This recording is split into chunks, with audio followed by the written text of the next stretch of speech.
Hi నమస్తే. Whistle ప్రసారం చేయబోతున్న కథనం కొంచెం లెంతీయే కావచ్చు, కానీ నిజాన్ని నిర్భయంగా మీ ముందుకు తేవడమే విజిల్ ఉద్దేశం. Please don't skip.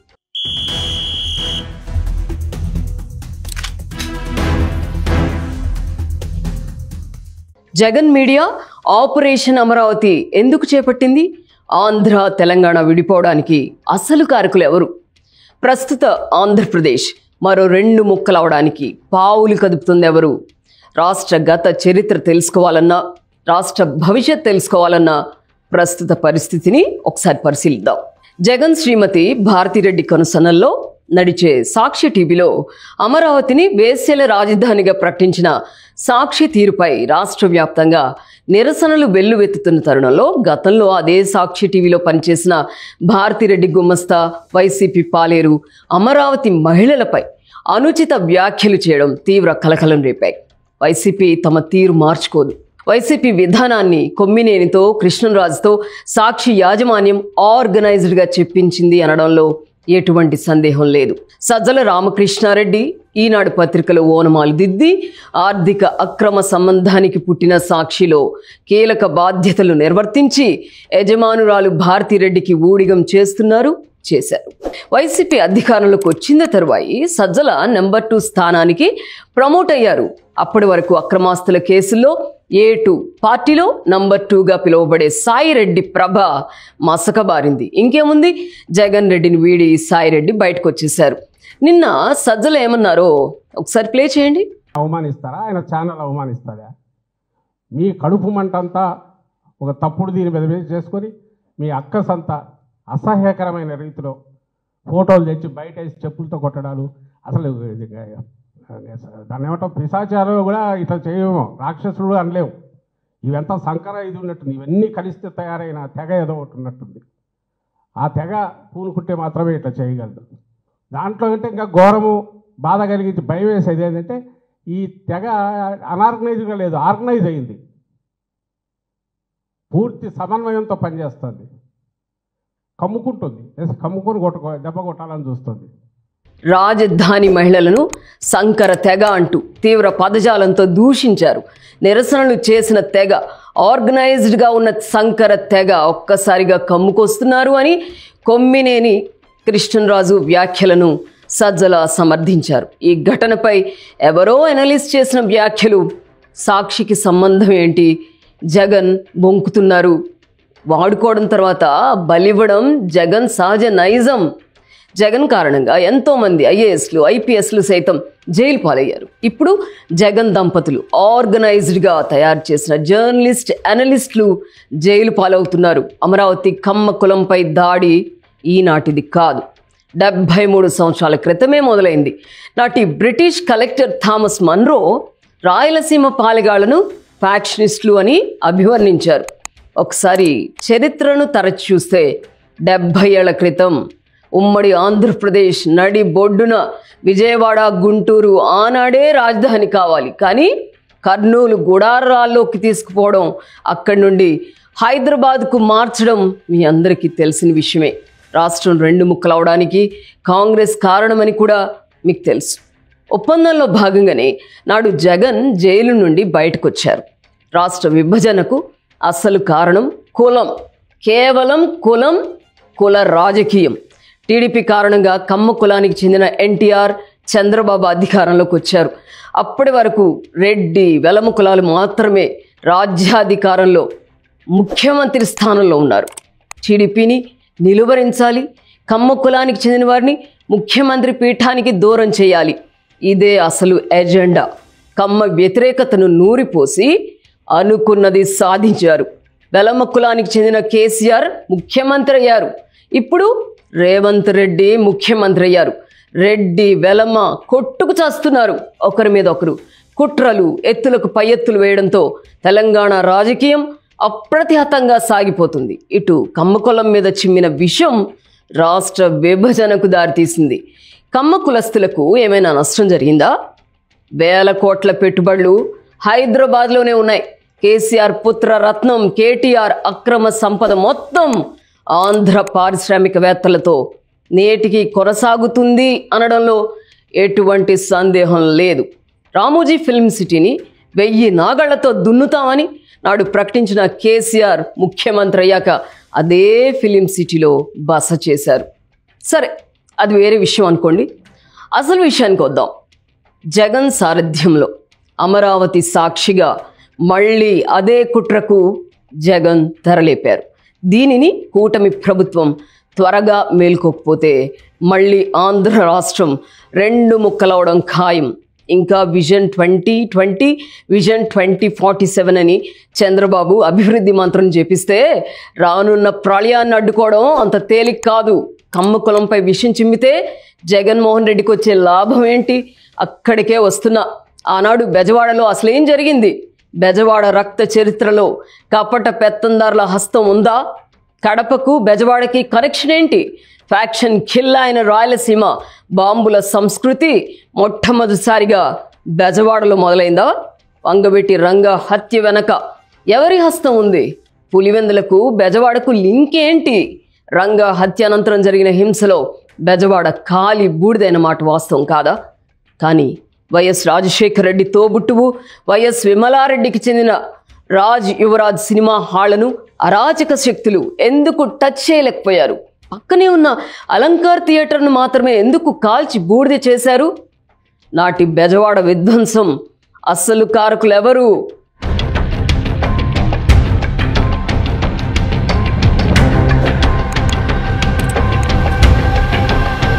మొన్న ఎన్నికల సమయంలో పవన్ కళ్యాణ్ తన ప్రాణానికి ప్రమాదం పొంచి ఉంది అని ఎందుకు ప్రకటించారో ఇంకా అర్థం కాలేదా?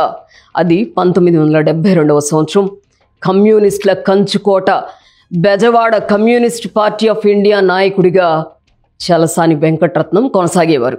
అతనికి అనుచరుడిగా వంగవీటి రంగా అన్న రాధాకృష్ణ పనిచేసేవారు.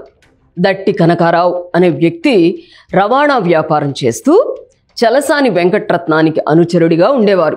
దట్టి కనకారావు వ్యాపారంలో వంగవీటి రాధాకృష్ణ జోక్యం చేసుకోవడం చలసాని వెంకటరత్నానికి కోపం తెప్పించింది.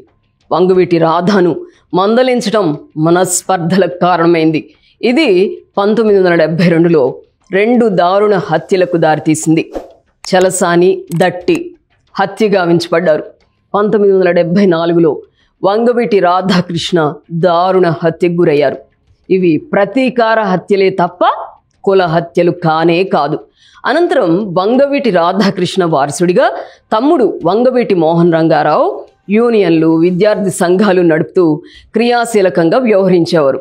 విద్యార్థి నాయకులుగా దేవినేని చంద్రశేఖర్ అంటే గాంధీ, అతని పెద్ద తమ్ముడు దేవినేని రాజశేఖర్ అంటే నెహ్రూ అప్పటికే రాధాతో కలిసి పనిచేసేవారు. కమ్మ సామాజిక వర్గానికి చెందిన చెన్నుపాటి రత్నకుమారిని రంగారావు ప్రేమ వివాహం చేసుకున్నారు. నాటి రంగా వివాహం వేడుకలో దేవినేని సోదరులు కూడా పాల్గొన్నారు. ఇక్కడ కూడా కులం లేదు, ప్రేమ తప్ప. గుర్తుంచుకోండి. కొంతకాలం తర్వాత వంగవీటి రంగా, దేవినేని గాంధీ మధ్య ఆధిపత్య పోరు మొదలైంది. ఇంకేముంది, అప్పటి వరకు స్నేహితులుగా కలిసున్న 2 కుటుంబాలు విడిపోయాయి. ఫలితంగా 1979లో దేవినేని గాంధీ దారుణ హత్యకు గురయ్యారు. ఆధిపత్య హత్య తప్ప ఇది కూడా కుల హత్య కాదు. అలా 1972లో మొదలైన బెజవాడ రక్త చరిత్ర 1979 దేవినేని గాంధీ హత్య జరిగే వరకు కాంగ్రెస్ పార్టీ అధికారంలో ఉంది. అప్పటికి తెలుగుదేశం పార్టీ పుట్టనే లేదు. దేవినేని గాంధీ హత్య అనంతరం రాష్ట్ర రాజకీయాల్లో చురుగ్గా పాల్గొన్న వంగవీటి రంగారావు విజయవాడ తూర్పు నియోజకవర్గం నుండి కాంగ్రెస్ పార్టీ తరపున 1985 నుండి 1988 వరకు ఎమ్మెల్యేగా కొనసాగారు. దేవినేని గాంధీ రెండో తమ్ముడు దేవినేని మురళి గాంధీ దారుణ హత్యపై రగిలిపోతూ రంగా హత్యకు మురళి పథకరచన చేస్తూ వస్తున్నట్టు ఉప్పందింది. అప్రమత్తమైన రంగా ఒక అంచనాకు వచ్చి దేవినేని సోదరుల కదలికలను కనిపెడుతున్న దశలో 1988 మార్చి 10వ తేదీన నెల్లూరులో లా పరీక్ష రాసి విజయవాడకు వస్తుండగా గుంటూరు జిల్లా ఎడ్లపాడు వద్ద మురళి ప్రయాణించే వాహనాన్ని వెనక నుండి లారీతో ఢీకొట్టించడంతో మురళితో పాటు ఆ వాహనంలో ఉన్న 4 అనుచరులు దారుణ హత్యకు గురై మరణించారు. దేవినేని మురళి హత్య జరిగిన సమయంలో తెలుగుదేశం పార్టీ అధికారంలో ఉంది. ఎన్టీఆర్ ముఖ్యమంత్రిగా ఉన్నారు. ఇది కుల హత్య అయితే టీడీపీ అధికారంలో ఉండగా దేవినేని మురళి హత్య ఎలా జరుగుతుంది? వంగవీటి రంగారావును పోలీసులు ఎందుకు అరెస్ట్ చేయాల్సి వచ్చింది? రంగాను పోలీసులు చిత్రహింసలకు గురి చేస్తున్నారనే నెపంతో వారికి వ్యతిరేకంగా కాంగ్రెస్ పార్టీ ఆధ్వర్యంలో వైఎస్ వర్గంగా నేడు చలామణి అవుతున్న కాపు నేతలను ముందు పెట్టి కాపునాడుకు పిలిపించి బెజవాడలో లక్షలాది జనంతో సభ నిర్వహించారు. ఆనాటి సభ వంగవీటి రంగాకు కాపు నాయకుడిగా గుర్తింపు తెచ్చిపెట్టింది. ఆ సమయంలో వంగవీటి రంగా జైల్లోనే ఉన్నారు. 1972 నుండి 1988 మార్చి 10న మురళి హత్య వరకు లేని కుల ప్రస్తావన, కుల కుతంత్ర కపట వర్గాల కనుసనల్లో కుల విష రాజకీయానికి బీజం పడింది.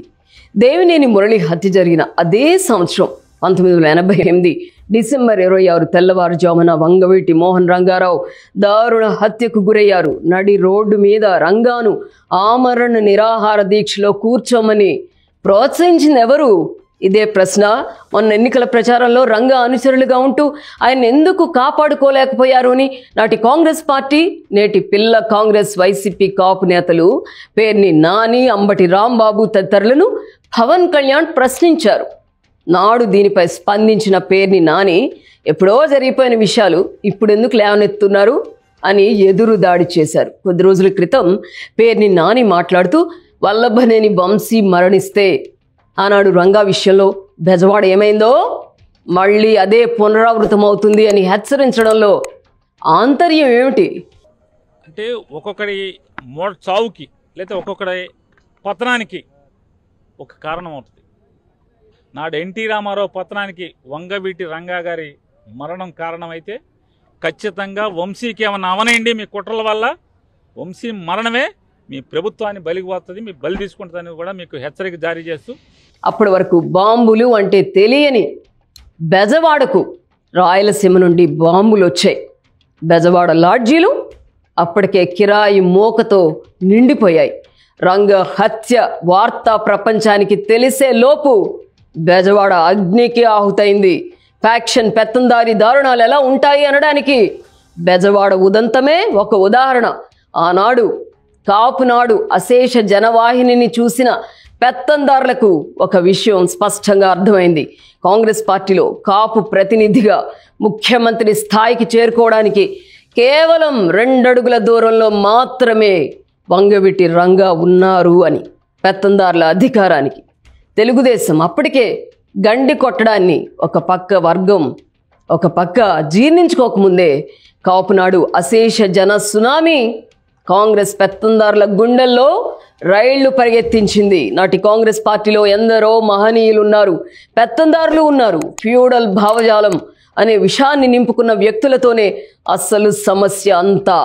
రంగా హత్య అంతిమ లక్ష్యం ఎన్టీఆర్ని పదవీచ్యుతుణ్ణి చేయడం. రంగా దారుణ హత్య అనే ఒకే ఒక్క కారణం చూపించి కాంగ్రెస్ పార్టీ తిరిగి అధికారంలోకి రాగలిగింది. రంగా హత్య కేసును రంగారెడ్డి జిల్లా సిబిఐ కోర్టు విచారించింది. అటు రాష్ట్రంలో ఇటు కేంద్రంలో 2 చోట్ల అధికారంలో ఉంది కాంగ్రెస్ ప్రభుత్వాలే. మరి నిందితులను ఎందుకు శిక్షించలేకపోయారు?